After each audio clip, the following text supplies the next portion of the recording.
This is why I like investing in these companies.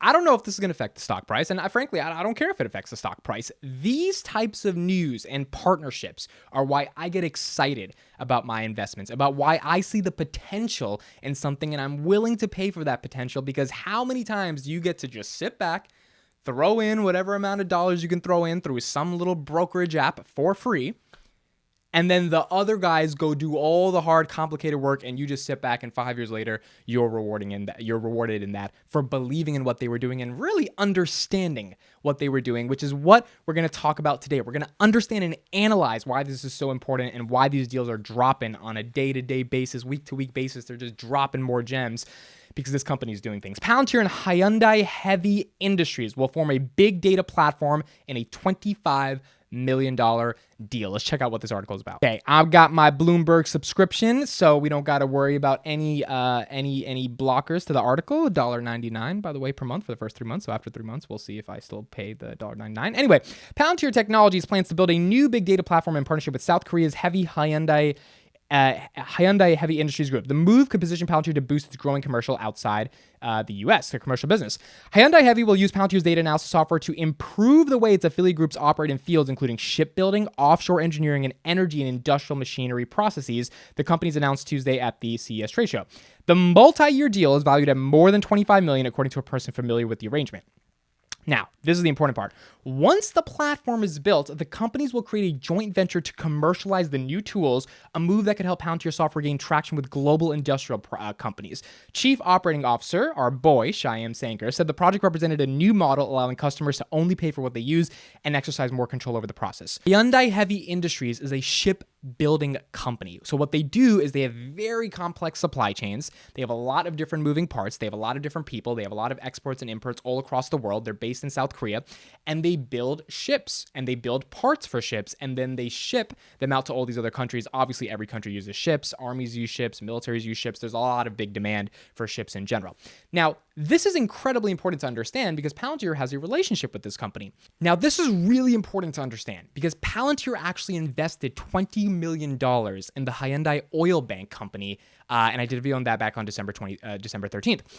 Hyundai Heavy Industries actually acquired Hyundai Oil Bank, and that's why this relationship makes sense, that's why this partnership makes sense, because Palantir not only invested in a company, that Oil Bank, that was going to use their software to be able to commercialize their business and add data insights to their business, but their parent company essentially acquired them, creating that partnership with Palantir. And I think that acquisition and that investment gave them the ability to basically integrate with the larger sort of holding company that has a lot of subsidiaries underneath it to be able to create this partnership. That's why this multi-year deal makes sense. Not only is it valued at $25 million, which is phenomenal, and Palantir invested $20 million into the Oil Bank, which is a subsidiary of Hyundai Heavy Industries. So they kind of just basically got their investment back.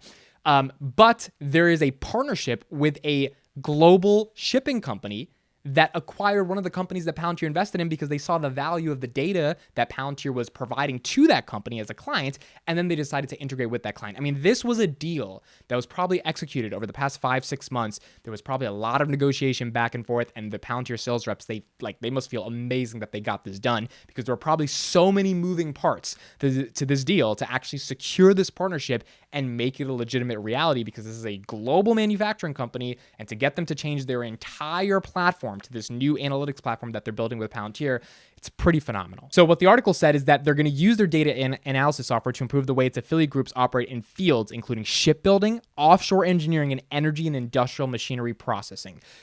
All of those are really complicated things. They require a lot of supply chain, and they require a lot of data because you have millions and millions of data points from a lot of different areas ultimately coming together in Foundry, which would be the operating system that these guys would likely use, or some version of that, to then make sense of all that data and understand how that data could be synthesized to improve business operations. And this is the use case argument that, people have been talking about with Palantir. It's that they're partnering with every different vertical and every different sector that exists, and they're able to implement their software within all these different verticals to truly improve business processes, not just say they're going to improve it, but truly provide a platform and a solution using data analytics to improve the efficiency of every company. And every company is going to need to do this in the future. Hyundai Heavy Industries is like, all right, let's do it now. Okay, back into the article. Once the platform is built, the companies will create a joint venture to commercialize the new tools, a move that could help Palantir software gain traction with global industrial companies. What this means is that, so once the platform is built, basically, the new platform that is in partnership with Hyundai and Palantir is going to be commercialized towards going to other global industries and other global sectors, probably a lot of other industries in the manufacturing and shipping process, a lot of them probably also in South Korea. So there's a lot of different areas in which this platform could become sort of the mainstay for the shipping industry. What this reminds me of is Skywise and the Airbus partnership with Palantir. Airbus developed Skywise, which was a data analytics platform, all operating to keep people safe in the sky. Like, that's the easiest way to summarize it. How do we make sure that people are safe when they get on airplanes? How do we make sure that airplanes are optimized and efficient? And Palantir created that entire software, and now a lot of other industries in the airline industry are using that platform, but that was a joint partnership created by Palantir and Airbus and then leveraged for the rest of the world to be able to use. This is almost sort of the exact same thing that's going on here in the context of shipping and manufacturing. Chief Operating Officer Shyam Sankar said the project represented a new model allowing customers to only pay for what they use and exercise more control over the process. This is phenomenal because with software businesses and subscription businesses, it gets the turnover rate becomes really high when customers don't see the value in the product, right? I've paid for products before where I'm paying $10 a month and I'm like, I'm not using it enough to justify $10 a month. But if I only use like one or two features, I could pay $3 or $4 a month. And that's good for the company because they get at least $3 or $4 of my money. And that's good for me because I don't have to pay as much and I get just the value that I need. So a new operating system that could only charge customers for what the services or the features of the platform that they actually use, you're not going to get as much revenue from it, but you're going to get more adaption to clients. And if anything, that's going to create new offerings of different tiers of subscription that Palantir could offer towards major industries, which simply allows them to scale more into commercial. So if they don't go deep and get big contracts, they can go wide and get small contracts and still produce the same amount of revenue, if not more, because now there's more optionality and control over the process for how customers are using the software. Although Palantir raised its 2021 outlook in its most earnings report, the company produced slimmer than expected profit margins, and it also failed to quickly expand its client base from the U.S. government. This makes sense. That's why the share price is down more than 25%, even though they've signed a dozen new commercial clients that signed deals worth over $10 million. The joint venture, like Palantir's deal with IBM, expands Palantir's sales teams focused on commercial customers. The arrangement is not their first push into South Korea. It formed a strategic partnership with Doosan Infracore 2 years before they acquired a stake in Doosan in 2021. They also invested in the Oil Bank. I'll leave that video in the description so you can check it out. The deal also fortifies Palantir's connection to a key U.S. ally. So two things there. First, on the IBM analysis. Palantir partnered with IBM a while ago, and basically the idea was to expand their sales team in order to get commercial customers. Obviously, IBM is a global company. They've been around for 30, 40 years now. They've integrated into much of the commercial U.S. sector. I mean, every Fortune 50, Fortune 500 client, right? Like a lot of these clients work with IBM. Palantir wants to work with them. So that partnership was used to create software and analytics tools and a sales team that could push them into more commercial clients because they're working with a global behemoth that works with most of the commercial clients in and of itself, which is IBM. The same thing was done with AWS. I did a video on that a while ago where their ERP suite, which is Enterprise Resource Planning, created a connection with AWS. Now, most of the world uses AWS. I mean, most of the world is an AWS client. I have a startup, we're an AWS client, right? So AWS is integrated through a lot of the world because of cloud computing, and if Palantir is able to provide data analytics tools to all those commercial clients that use cloud computing from Amazon, you've got a whole new commercial sector to go off of.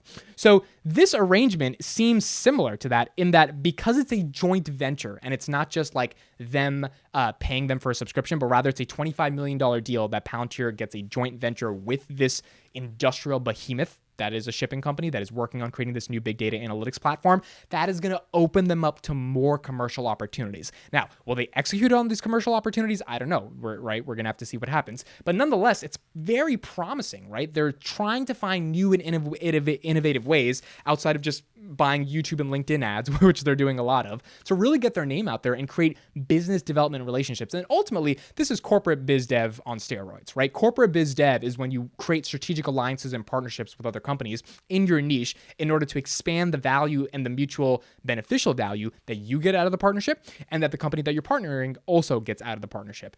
So this is when you create a $25 million joint venture and you actually reap the benefits of that joint venture and you're able to get new commercial clients, you're really talking about a horizon in which you can expand the business from multiple different sectors and get into multiple different verticals and industries. In a statement, Palantir Chief Executive Officer Alex Karp praised Hyundai Heavy as a company whose continued growth and success are critical to our collective welfare and security. Now, one of the things I forgot to mention here is the deal also fortifies Palantir's connection to a key U.S. ally. The United States and South Korea, we like each other. You know, we're friends with each other, and it is very important to be friends with each other because Palantir explicitly works with people who believe and uphold Western values. Since Karp, alongside Peter Thiel and others, co-founded Palantir in 2003 to serve U.S. defense needs, the company's grown to serve governments in the UK, Australia, and other allied countries. When Palantir went public in 2020, it did so with the avowed mission to only sell its software to countries allied with the U.S. and Western democracies. Karp and other executives have emphasized this allegiance, publicly shunning China and calling for other companies to do the same. Hint, hint, Mr. Ross Gerber. This is why they're literally reducing their total addressable market, because they're not working with countries that aren't aligned with our values. So it is really nice that they're working with South Korea, who is an ally of the U.S., and they're providing them the software to be able to actually help their major industrial companies. So overall, my key takeaways. Number one, innovative ways to get sales and marketing out there. It's not just enough to run advertising. You have to do business corporate development deals in order to get people to actually know your name, in order to get people to know who you are, and in order to create really good sales cycles, because if you're working with this manufacturing behemoth that's in South Korea, people know that manufacturing behemoth. People are more likely to trust software that that company is using, especially if they've launched a literal public joint venture. So I think it's great for the sales and marketing end. Number two, it's another contract. $25 million is $25 million. I mean, like, you know, when they report earnings, they're going to have to show like, hey, we got these new clients and they paid us $25 million. And that's just more money that's being leveraged into the business. Number three, the ally. I think this is just a good thing from a missions and value perspective. They're upholding their burden and their mission that they set on themselves, that they're going to work with allied companies of the West and not companies that betray those sort of human freedoms and basic dignities. So I think that's great.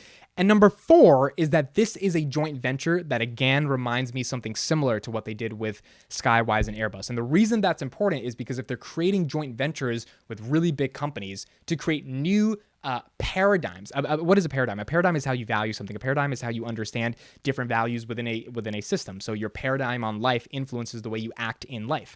When they're creating new paradigms for how companies understand data and analytics, they are essentially setting a precedent for different industries. So with Skywise, they set a precedent for how we should monitor, understand, and ultimately implement protocols for keeping people safe in the sky and for keeping the entire flight system as efficient as possible. It's new paradigms that industry leaders have to adopt with if they see the value in those new paradigms. And when you launch a partnership with those industry leaders like Airbus, then other industry leaders like Boeing and United and Delta and Southwest are like, what's going on here? Is it making your business faster, efficient, more effective, and it's saving you money? Where can we sign up? Like, these are how these deals get done.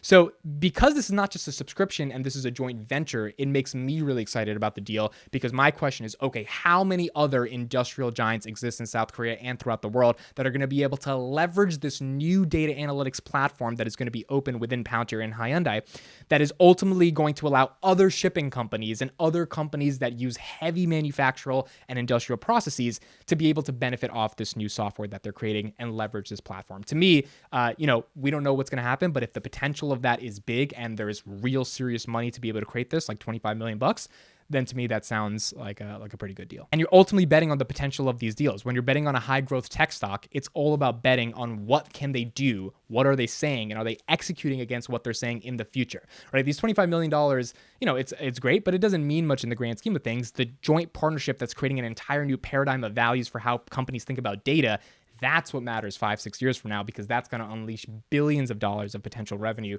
coming towards Palantir as the global leader, the global hegemon in this space. So those are my thoughts on this breaking news. Really awesome stuff. There's some other breaking news that has come out about Palantir. I'll do some videos on that coming up in the next couple days. But yeah, thank you guys for watching. Let me know your thoughts in the comments, and I'll see you in the next one.